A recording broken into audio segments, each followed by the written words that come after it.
This is Changemakers with Katie Gore, finding the right solutions for the affordable housing community. This week's Changemaker is Carmen Romero, the president and CEO of the Arlington Partnership for Affordable Housing. Carmen has dedicated her career to creating and preserving high-quality affordable homes for families and seniors across the D.C. metro area.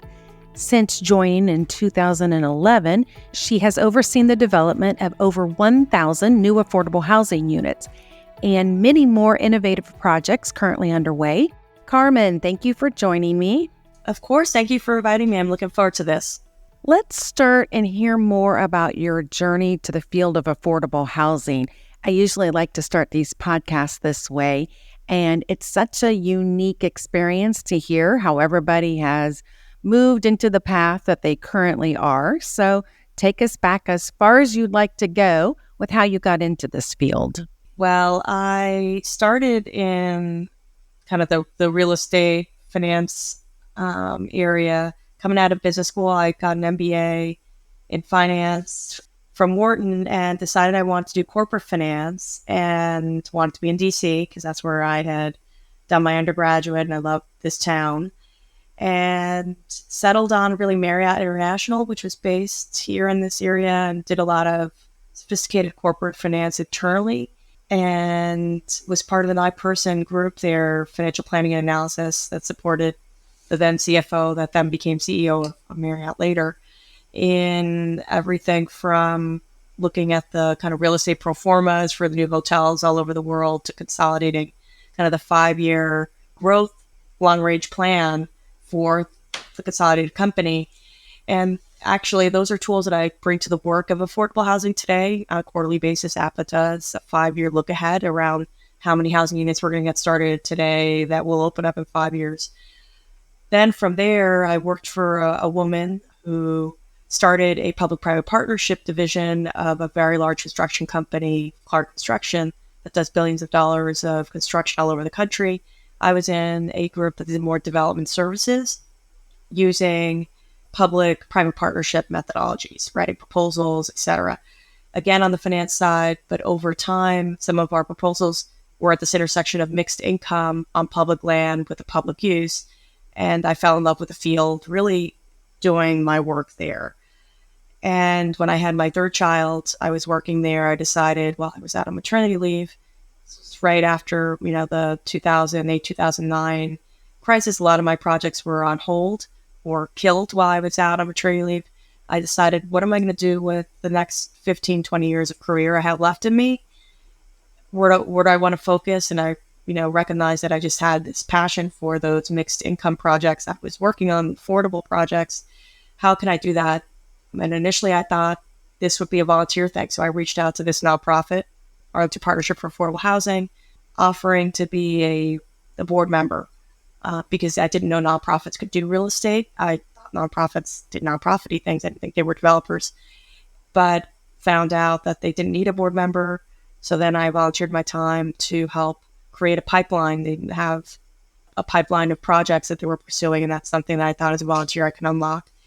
So 3 months later, I kind of figured out, wow, this is my calling. So I've been here 13 years ever since, and became CEO 3 years ago when the prior CEO left. Congratulations on that leadership role that you took. Describe for us and give us a glimpse of what were some of the challenges you started to realize as you're trying to develop affordable housing in Arlington and the surrounding DC metro area, especially given all the market dynamics. Arlington, the smallest county in America, 26 square miles. That's where we were, squarely focused for 31 out of our 35 years. One of the biggest challenges, to your point, was we were losing a lot of affordability. This is an area of incredible opportunity, a suburb right outside of Washington, D.C., and we had lost, 90% of our existing affordable housing that wasn't in kind of a committed program already. So we moved quickly to say, we want to be a new supply player.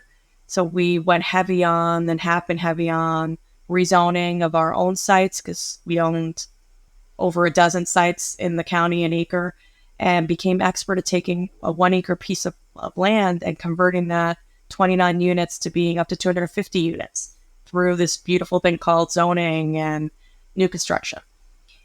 So that has been a big key to our success. The other has been leveraging, all the tools in the toolkit. So in addition to the zoning, financing tools, everything from, we do a lot of local housing tax credit work, but we also had to get good at working with municipal governments to unlock funding through housing trust funds. And then most recently, we, in the last few years, acknowledged our affordable housing gap was not stopping at the boundaries of the smallest county in the U.S. It was a regional problem. How do we step up and be a regional player? So we are now serving Maryland, Virginia, and D.C., and went from having one project under construction a year to now this year we have 6 projects under construction across the DFV. So investing in all the scaling tools you need to do that, right? You need to grow your real estate team. You need to grow your finance and accounting team. You need better asset management because we never sell our properties after we build them, keep them forever. So it is really required that investment in ourselves to position us for this. We've doubled in size and we are now looking to triple in size in the next 4 years. And with all of that growth and doubling and tripling your size, how far off is still the gap of the need, though? Do you have a sense of, if you're creating hundreds, should you still be building thousands? Or what are the numbers with supply to need? Do you have an idea of what that is? Absolutely. I think that is where I'm spending a lot of my time these days, is saying, despite all of this amazing work, we're failing, right? We're failing as a community and ecosystem, and me as a houser, to meet the need, right? The need in this region was affirmed in 2019 by the Urban Institute, working with the Metropolitan Council of Governments and the Housing Association of Nonprofit Developers. And they said this region needs 375,000 housing units to work properly, right? To keep up with the job growth, to ensure that we don't have a migration out of people who want to stay in this area and build a life. And that out of the 375,000 unit deficit or goal that we have, 75% of those units should be affordable and near transit, because those are the income levels that we needed. Well, 4 years later, I was just at a convening where we looked at a region and see, well, how did we do the last 4 years, right? And the reality is we're doing pretty good on, building 21,000 units a year of housing in this region. So like hitting 70% of that annualized goal. But we are only hitting about 20% of the affordable goal. So the market is building the higher end supply, but no one's building what I know and I see every day. It's the dramatic need for under 50% AMI, 30% AMI, and below. Where can you find an apartment that is $1,300, $800? When we opened our last property a month ago, it's a 144 unit building. We had 1,800 people on the interest list before the certificate of occupancy. People have to do the math. What are the income levels, and solve for that next.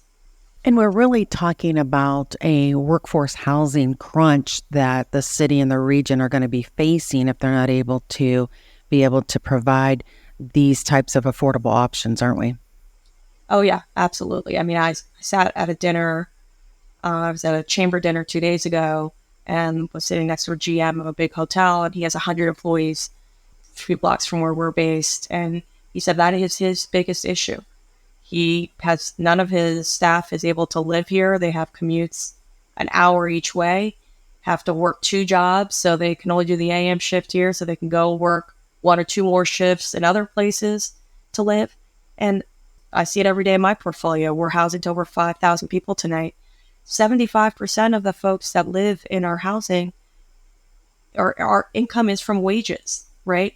But my average household income is $39,000 a year. So these are folks not even making a living wage, trying to make it here, who are essential workforce to this region. Do you see employers trying to come into the development arena here, either alongside of you or just individually with their own developers? What is that kind of a trend, and do you see it?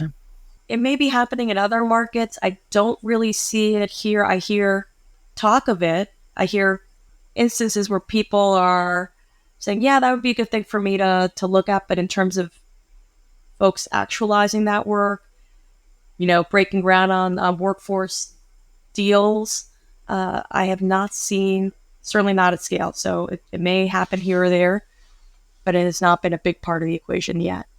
I recently talked with Ned Williams from the Michaels organization, and they are a development company who has partnered with Disney. Oh, wow. And you have seen Disney is now step into the space and want to provide affordable housing, attainable housing for their employees. And so hopefully between that and even what Amazon is doing, we can see some more employees step into this space. Speaking of Amazon, is that within your coverage area or Oh, within your... absolutely. They're the best thing that happened to this region in the last, 5 years, I'd say, in terms of their commitment to housing. So we are very fortunate. Arlington is where HQ2 was placed. And that I think they've done a great job. When they first were announced for Arlington, I think people were like, oh no, what is this? We already have an affordable housing crisis. What is this going to mean to us? And, I was on the record saying, well, let's see. Maybe they can step up and help us as a big corporation. And that's exactly, I'm so grateful that has been the case, right? They had a $2 billion housing equity fund that was announced at the end of 2019. $1 billion came to this region to create a lot of housing because they have long-term affordable funding. And when they come into a deal, it's affordable for 99 years and it's truly 60% AMI and below housing, which is where I think the need is greatest. And they have also been a philanthropic partner with grants and things to, many in the nonprofit community here. They were funders in our largest project ever. We just broke ground in December on 516 units of affordable housing in a job center that has 100,000 workers and no affordable housing. They came in with a $55 million commitment and closed on that deal with us in December. It's a $360 million transaction, but they were $55 million of that, and it couldn't have happened without that. And they, through their commitment, we were able to accelerate probably a project that would have taken me 10, 15 years to get done for it to actually break ground in a matter of years. It's phenomenal. And I wish more corporations would do this. Speaking of innovative and trends in affordable housing under your leadership, I noticed the Arlington Partnership has been recognized for several award-winning properties. What is happening? Can you brag about some of those moments?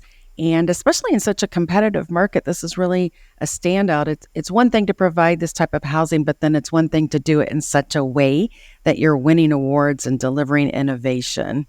Well, thank you for that and giving me a chance to celebrate the team wins of so many. I'd say some of my favorite projects are really centered on partnerships, right? We've done a couple of church partnerships where we work with local congregations and we redevelop their land so they get to come back into a new church space. And, in one case, they created an endowment at the Arlington Presbyterian Church, and they're doing incredible work in the community. So they have this new facility for their 100-year-old congregation. We built 160 units on top of the church, 1, 2, and 3 bedrooms. And then to top it off, we were able to partner with another nonprofit to create a kitchen incubator that was opened by a Latina entrepreneur. And there you have, it's now been rebranded to Kitchen of Purpose. It is a launching point for culinary innovation and entrepreneurship.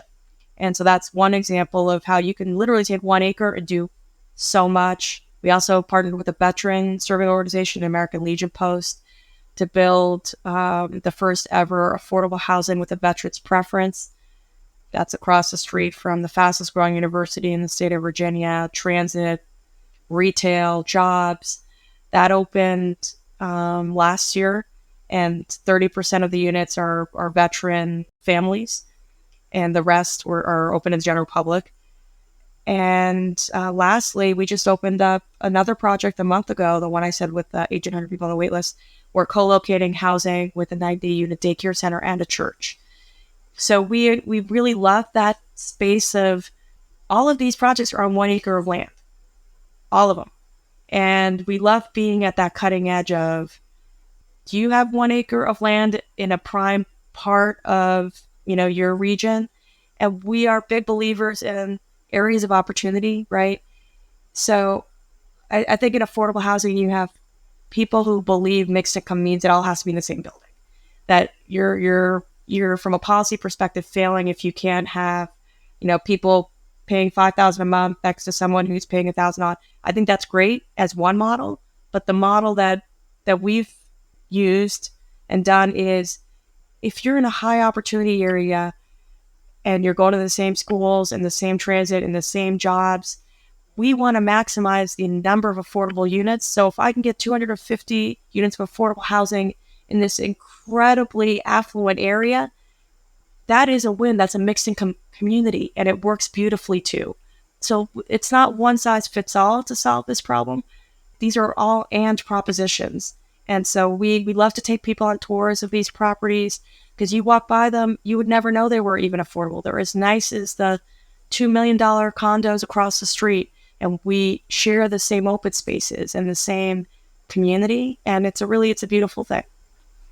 You touched on something that is often overlooked when it comes to design and even facade aesthetics, reuse, repurpose, whatever the descriptive words are, but the ability to be able to have affordable housing look just like market rate. And it's a concept that sometimes can be overlooked in urgency or funding, planning. Tell us how you have been able to keep that in part of your signature style here. Well, two things. One, we are fortunate. A lot of our projects have been in Virginia, but I think the same is true in Maryland and in DC, where it helps when you have funders who prioritize quality, right? That they want to make sure that the affordable housing that we have in this region is going to be, able to withstand the test of time of, 40, 50 years and be well maintained with the right reserves and other things. So that's an important partnership. And then from our commitment, we see the value because we don't sell our assets, right? We keep them in the portfolio. We never have sold an asset. So we want to make sure that when we have to recapitalize in 30 years, that we are making long-term decisions for our residents and for ourselves as owners, so that, it's a beautiful place to live, but that it's also financially feasible, that you're not going to have to rebuild the whole thing in 25 years and have to find that money all over again. That's not the right way to do this. You see what happens. Our history in public housing in this country is somewhat reflective of that, right? Where we don't have the rent money and capital improvements. And I will be honest with you, that's a conversation that my affordable housing peers and I are having behind closed doors, right? There is a lot of funding in this work right now for new supply, and there's not enough funding for rehabbing the older stock. And you do have properties that are 30, 40, 50 years old that maybe weren't built to the standard we all would want today. We still have to take care of those as well, because there are folks living there. They're an important part of the program and housing. We need somewhat new tools or additional tools. And I think oftentimes we're all fighting for the same table scraps, but new supply is important, but so is investment in the older stock. Absolutely. I couldn't agree with you more.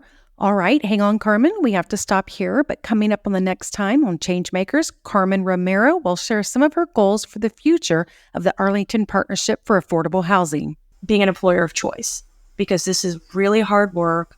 My team, every CEO in this field that I talk to, our teams are burnt out after getting through a pandemic, trying to take care of our residents, especially our frontline workers who are oftentimes experiencing trauma every day and trying to keep people housed.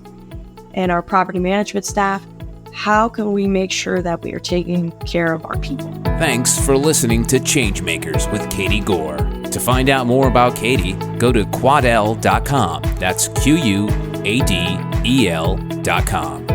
This has been a production of Forbes Books Radio.